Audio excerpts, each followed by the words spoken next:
Hello everybody. Talking to cameras. This is something I don't know if I'll ever get used to.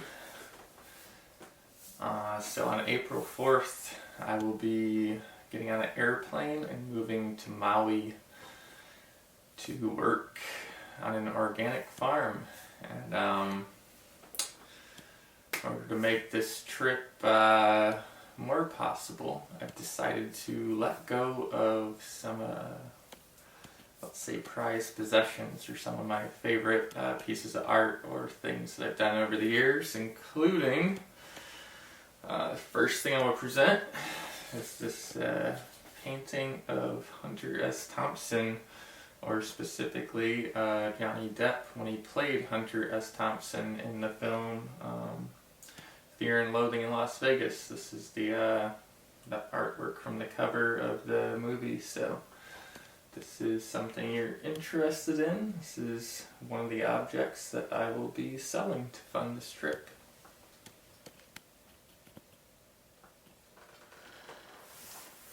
So the next thing that I have up for sale will be this, what I believe to be is an elk skull. I was living out of my van, I don't know, 2-3 years back.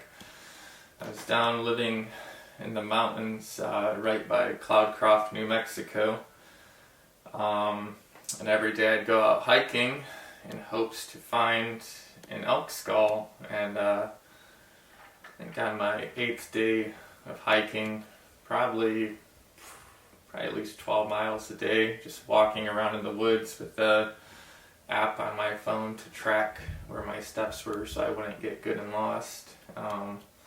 Finally came across this and brought it home, cleaned it up, and then I proceeded to use some acrylic paint on it and then put a spray paint coat on it.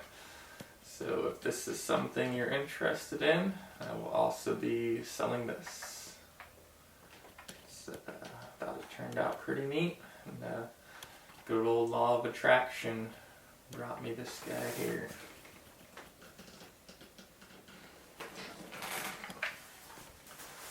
So the next item I have is this.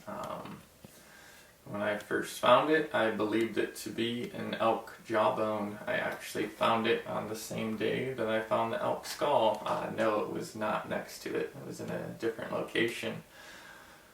Upon posting pictures of it, people pointed out how wide it was this way, and they said that an elk would probably be much skinnier through here. So our next guess is that this is from a cow, which would make sense because in the areas that I was hiking in New Mexico, farmers also have cattle rights to some of this land that you can hike through. You just have to open and close gates as you hike. So I'm assuming this farmer's cow probably got eaten by either bears or mountain lions, and then I found the jaw, did some nice artwork on it, and then put a clear coat of spray paint over it. And yeah, so this item will also be listed for sale.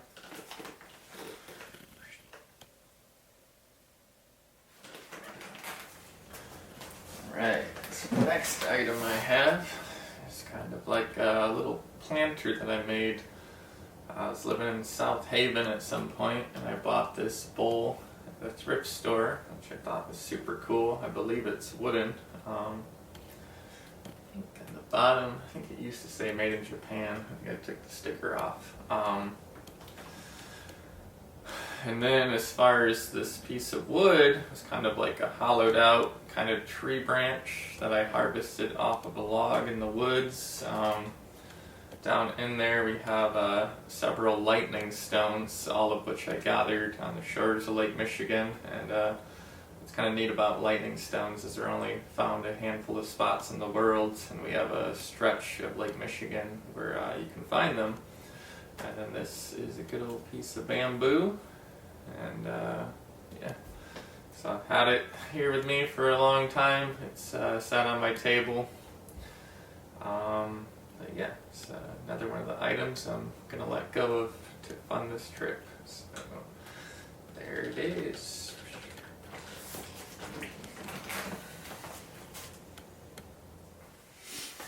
So during that same van trip that I mentioned, at some point I was living in Falcon County, Texas, and had a neighbor named Rick. We were in this little kind of free RV park. You could stay as long as you wanted. We were like a mile from the Rio Grande River.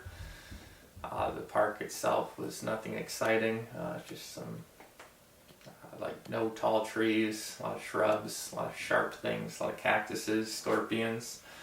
Anyway, neighbor Rick had a flute that he had made, and I had a piece of bamboo that I had gathered when I was living in Boca Chica, which is the very bottom right corner of Mexico. Texas. I was on the beach or the Gulf Coast, and I was only like a mile from the Rio Grande there, and I was camping in on the beach in my van when I found this piece of bamboo.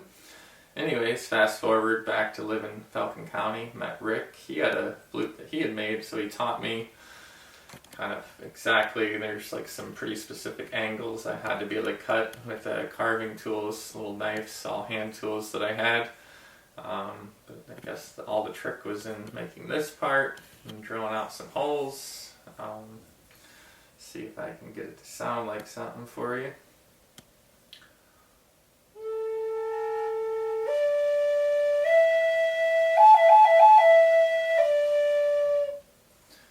So yeah, this is, I made 2 of them when I was there. The other one's a little bit smaller, but decided I will part with this one. So if it's something you're interested in, that is a flute I made while living in my van.